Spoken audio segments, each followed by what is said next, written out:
Hello, Contrast again, and today, guys, I'm making an anime review. As anime review is to Assassination Classroom Season 2, Episode 2, guys. So let's get into it. Now, okay, guys, in this episode, there is 3 things that happen today, but the third one is very, very important for next week's episode, but it's quite short. So I'll tell you guys about later. It's at the end of the episode, so can't tell you that until pretty much the end of this. But the I'm going to tell you 2 main things that happen in this episode that focus on just this episode. And the first one, pretty much the same cosplay we're seeing in a lot of Assassination Classroom, a plan to assassinate Koro Sensei. In this plan, in this part of the episode, Kaide, I think that's how you say her name. Kaide, I think you say her name. The green-headed chick who always gets pretty much the joke. She's the usual female character who gets picked on or teased at because she has a flat chest. She is pretty much a cup. A cup. I take it that's what they're pretty much saying she is about that. So, basically, yes, the girl who usually gets teased. Now, we find out, and as you know, she's usually like the character who always gets given not just the role to be teased at because she has the flat chest. She's also known as a supporting character who always supports people in the series. Now, in this and actually, it's pretty rare for actually a series. And we know that the extra characters are usually there for supporting characters. Now, in this one, they did something that usually supporting characters don't do. That actually made quite vulnerable in this series as actually a good character to have plans for assassination. Yes. Now we also because one weakness to Koro Sensei we know from this episode is that Koro Sensei has a powerful sweet tooth. He's addicted to sweet things. Like we already know, even though Koro Sensei has tons of weaknesses, like a vampire, he's too strong. He's too fast. Stuff like that. Pretty much, even though Koro Sensei is a freaking alien creature, and even though he has no essence of him looking like a vampire, he pretty much has the same amount of weaknesses, or maybe more, than a vampire does. Even though vampires are classified as the most powerful monsters, but yeah, pretty much Koro Sensei is like something that has more weaknesses than a vampire, but he's pretty much has the same power as a vampire. So that just shows you. But one of Koro Sensei's weaknesses is that he has a powerful sweet tooth. So pretty much, if you convince, you can easily convince to eat pretty much anything sweet. And of course, one of his favorite things is pudding. Yeah. Now, but before you get an idea, there's actually a pudding known as a pudding. Yeah, very confusing, but this pudding actually is known as a pudding. So let's tell you guys that. Now, this pudding. Kaide noticed that Koro Sensei has a big sweet tooth, so she uses that into a plan to assassinate him. And that is, they create a ginormous pudding, because one of Koro Sensei's dreams is to eat a ginormous, like a house-size base pudding. That's one of his dreams was to eat. So she used that plan, and she decided to create a plan where she can make that big ass pudding. Because the part of this classroom is in line with the government.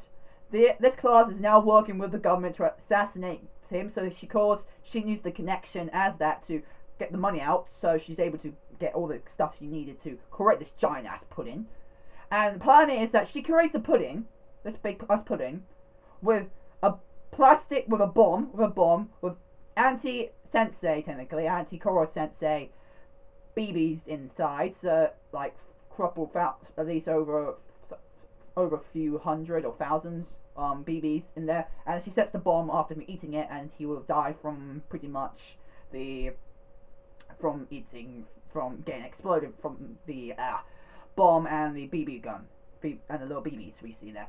Now, of course, everybody pitched in. When she told them the plan, when Koro Sensei's not around, she told them about it, and then of course, they decided to go with it because that was actually pretty effective. Because they already know how big a sweet tooth Koro Sensei has, and that's one of the obvious weaknesses he has.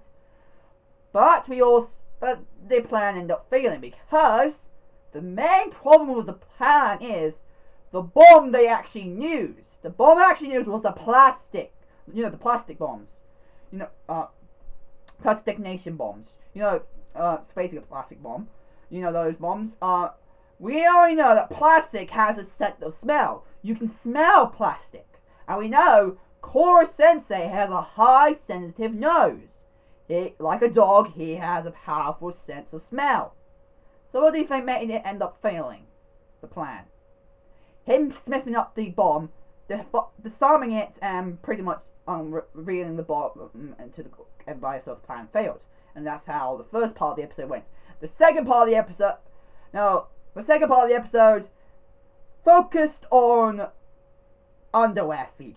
Now, we already know stealing female underwear, like not just stealing, but pretty much perversion stealing, peeping Tom as well, is also included, is against the law. You get arrested for that.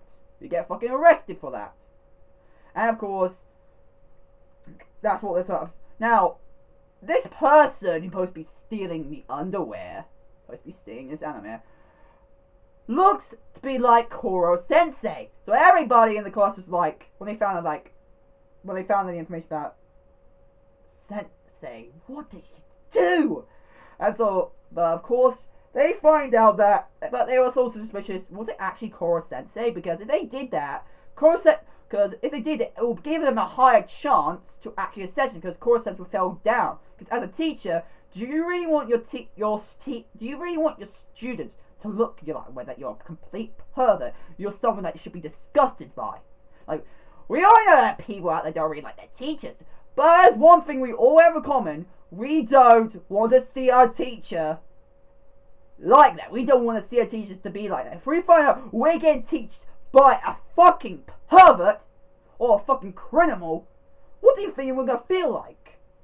So of course, Koro doesn't want to feel like that. And when they found evidence that it looked like he got framed into being a criminal, he fell a bit down, of course. Now, they could find out that it really was not him, but they could use that to assess. But of course, these students are pretty much softies. They're pretty much softies, so we already know that they don't want to assassinate him like that. So they try to, if he gets indicted, so to make sure he gets indicted to them, they try to figure out who actually caused the panty thief, who actually framed Koro Sensei and pretty much actually probably stealing the panties and bras from pretty much every female around their area. So they thought they found a place where this person supposedly still would strike next. Of course, he did strike next, but Koro Sensei was also there as well. Because when Koro Sensei found this out, he also wanted to catch the culprit, so he was also waiting for the culprit to go take the panties and bras. Of course, the culprit came, but we find now. Here's the third thing we find in this episode. This important thing we need to know about in the next episode. The culprit who was doing it was actually one of the assassins that was the underling of Kazuma. But he had been hired to deceive Koro Sensei, like pretend to be stealing the panties, frame him, and make Koro Sensei search for the criminal, and ends up getting pulled into a trap. Now, do you remember this cloaked guy? Do you remember from the first season, guys? The first season of Assassination. Do you remember this cloaked guy who was also pretty much the teacher of this pretty much the same sort of species as Koro Sensei, who actually looks more human? Do you remember that guy?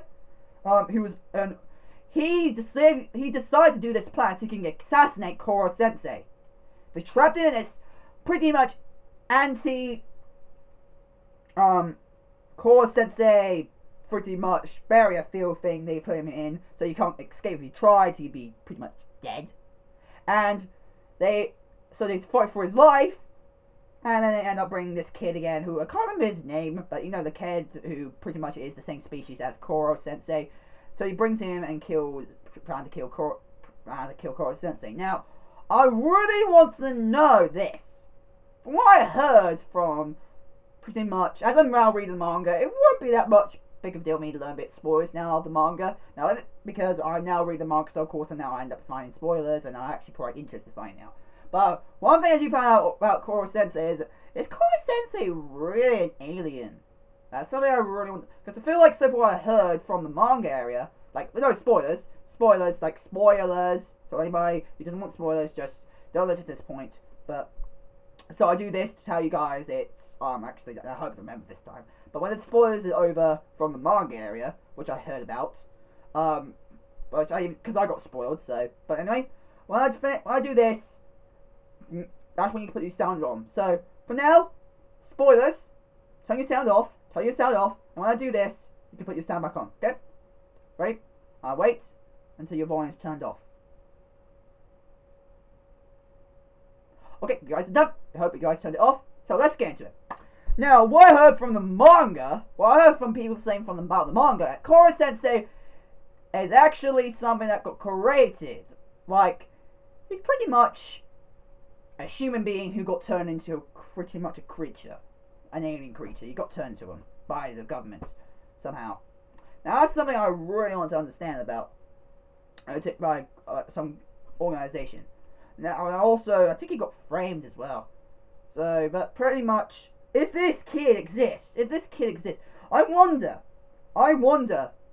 was it not actually Koro Sensei that destroyed the moon? Was it actually this kid? Because if he said Koro Sensei has the capability of doing, but for some reason he has not even showed any evidence that he was pretty much actually caused it. It only just says you outright did it, but actually was there any evidence? Now, the evidence we saw about this kid over here, was it possibility he done it? Or possibly none of them did it? It's a possibility we find out. From pretty much, not just as a the entire series, from what I noticed from Assassination Classroom from Assassination Classroom Season 1, and what I noticed from the manga, and spoilers I heard about. Now, Koro fucking Sensei.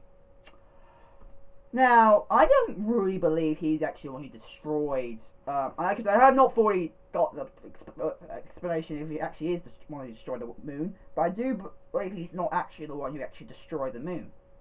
And if it is someone who's pretty much the same species as Koro Sensei, then I believe this kid here, and this organization, who wanted to kill Koro Sensei off, used this kid to destroy the moon so they can frame Koro Sensei, who destroyed the Earth. So there's a possibility that's part of the reason why. And of course, Koro Sensei, even though they sort of got the organization, so of course he knows that. So Koro Sensei knows that he's being targeted. So maybe part of the reason why he's seen in the school is that he knows there's no way he can exclude himself. I think possibility he knows that he actually did not destroy the moon. Did not destroy the moon. He knows they're not going to believe him at all. So, and he really wants to be a teacher, which I also heard about. That one of his biggest dreams, he wanted to teach people. He wanted to be a fucking teacher. So to make sure that dream came true, he used the idea of him actually being the proper, pretty much, to destroy the moon, so he can convince them, so he can work at the pretty much class 3E classroom of middle high school.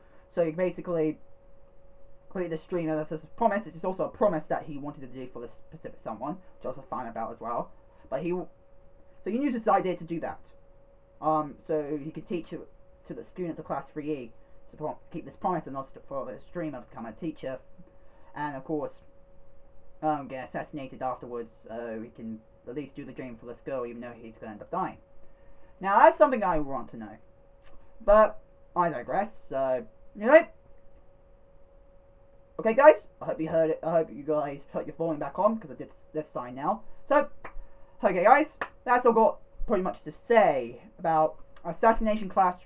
So, what we learned from this episode, this little bit from the last episode is going to be very important.